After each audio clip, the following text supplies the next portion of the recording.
gabi ako'y natutulog, tahimik ang paligid, payapa ang loob.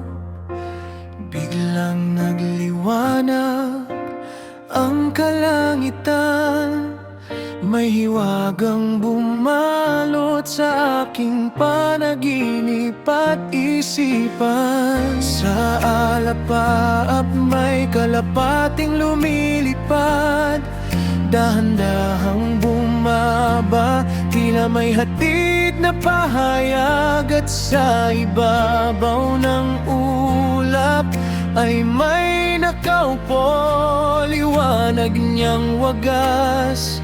Puso ko'y napuno, parang tinig na marahang bumubulong. Panahon na anak, ako'y darating ngayon. Sa isang kisap ng ulap, siya'y babalik sa tunog ng trumpeta.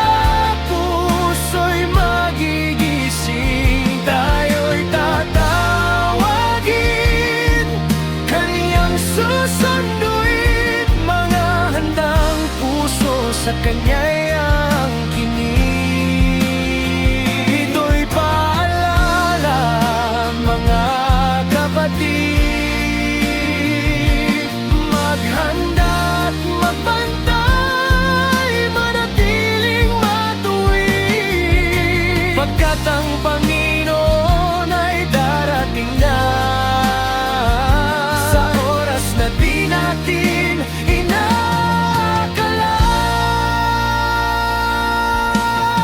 Hindi ito kathang isip lamang, kundi babalang puno ng pag-asa't katotohanan.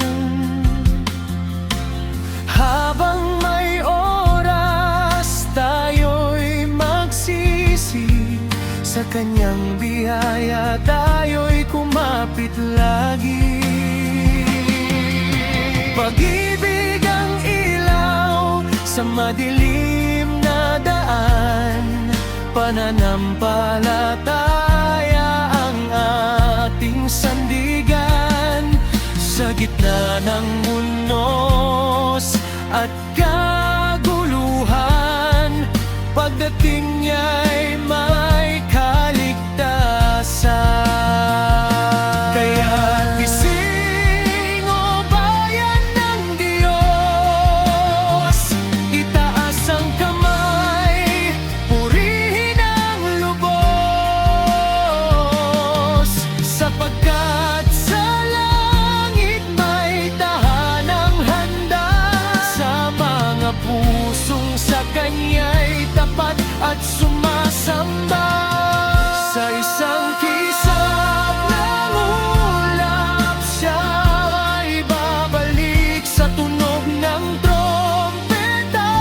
Puso'y magigising, tayo'y tatawagin, kaniyang susunduin. Mga mahal niyang anak, sa langit dadalhin.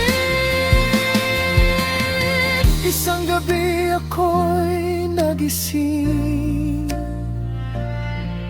panaginip man mensahe, malinaw pa rin. Mga mahal kong kapatid, kay Kristo maghanda na tayo, siya'y paparito.